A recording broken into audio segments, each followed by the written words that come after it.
में मैंने आपको बताया कि जो प्रथम अनुसूची है वो संघ और राज्य से क्षेत्रों से संबंधित है, जिसमें मैंने बताया कि 28 राज्य वर्तमान में और 8 यूनियन टेरिटरी हैं भारत में। इसके बाद जब द्वितीय अनुसूची मैंने आपको बताया तो वहाँ पे बताया कि यह वेतन भत्ते और पेंशन से संबंधित है।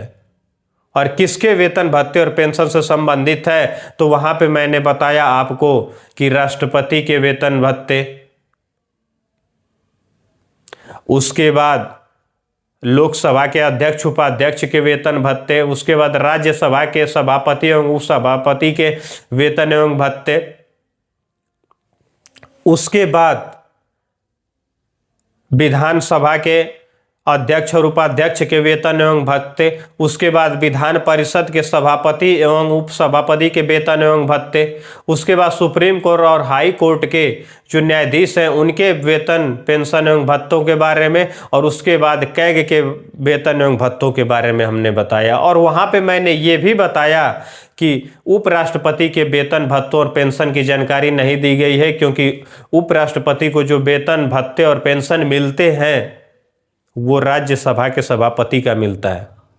इसके बाद अनुसूची 3 में मैंने बताया कि यह शपथ या प्रतिज्ञान से संबंधित है। इसमें मैंने बताया कि संसद और राज्य विधानमंडलों के जो उम्मीदवार होते हैं उनके शपथ से संबंधित प्रारूप इसमें दिया गया। उसके बाद संसद और राज्य विधानमंडलों के जो सदस्य चुन के आते हैं उसके साथ ही साथ हमने बताया कि संघ और राज्य मंत्री जो होते हैं, इसके साथ ही हमने बताया कि सुप्रीम कोर्ट और हाई कोर्ट के जो न्यायाधीश होते हैं। इसके बाद मैंने बताया कि जो कैग होता है, नियंत्रक एवं महालेखा परीक्षक, इन सारे लोगों के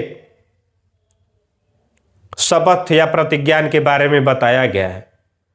यहाँ पे राष्ट्रपति, उपराष्ट्रपति और राज्यपाल के शपथ के बारे में जानकारी नहीं दी गई है, क्योंकि राष्ट्रपति के शपथ के बारे में जानकारी अनुच्छेद 60 में, उपराष्ट्रपति के शपथ के बारे में जानकारी अनुच्छेद 69 में और राज्यपाल के शपथ से संबंधित जानकारी अनुच्छेद 159 में दी गई है।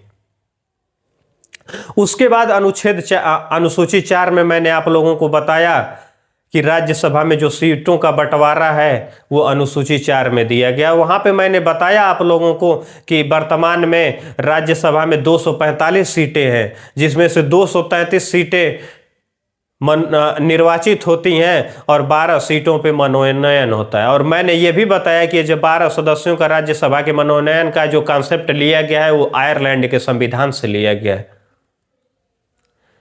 फिर मैंने बताया कि उत्तर प्रदेश में सर्वाधिक राज्यसभा की सीटें हैं। इसके आगे की कड़ी में मैंने बताया कि अनुसूची 5 में जनजाति और अनुसूचित जाति और अनुसूचित जनजाति क्षेत्रों के प्रशासन और नियंत्रण के बारे में उपबंध किया गया है। उसके साथ ही साथ मैंने ये भी बताया कि अनुसूची 6 में असम, मेघालय, मिजोरम और त्रिपुरा से संबंधित जनजाति क्षेत्रों के बारे में प्रावधान किया गया। उसके बाद अनुसूची 7 में मैंने आप लोगों को बताया कि यह शक्तियों के विभाजन से संबंधित है। केंद्र और राज्य मध्य शक्तियों का जो विभाजन है उसके बारे में अगर कहीं जानकारी दी गई है तो अनुसूची 7 में दी गई है। यहाँ पे बताया गया है कि संघ सूची पे संघ कानून बनाएगी, राज्य सूची पे राज्य कानून बनाएगी और समवर्ती सूची पे दोनों को कानून बनाने का अधिकार है। मैंने ये भी बताया कि जब मूल संविधान बना था तो संघ सूची में 97 विषय थे, राज्य सूची में 66 विषय थे और समवर्ती सूची में 47 विषय थे। लेकिन वर्तमान में संघ सूची में 100 विषय हो गए हैं, राज्य सूची में 61 विषय हो गए हैं और समवर्ती सूची में 52 विषय हो गए हैं। और राज्य सूची से 5 विषय उठाकर 42वें संविधान संशोधन 1976 के तहत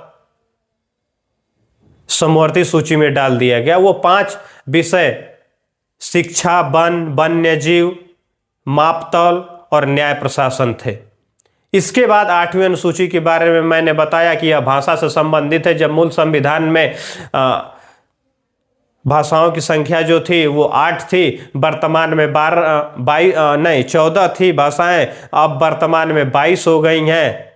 15वीं भाषा 1967 में कैसे संविधान संशोधन द्वारा सिंधी को जोड़ा गया। उसके बाद मैंने ये भी बताया कि 71वें संविधान संशोधन द्वारा नेपाली, मणिपुरी और कोंकणी को 1992 में जोड़ा गया। इसके साथ ही साथ मैंने ये भी बताया कि 92 संविधान संशोधन 2003 के तहत बोडो, डोगरी, संथाली और मैथिली को भारतीय संविधान में जोड़ा गया अनुसूचियों में 8 में, और इस प्रकार अनुसूची 8 में जो भाषाओं की संख्या है वो 22 हो गई।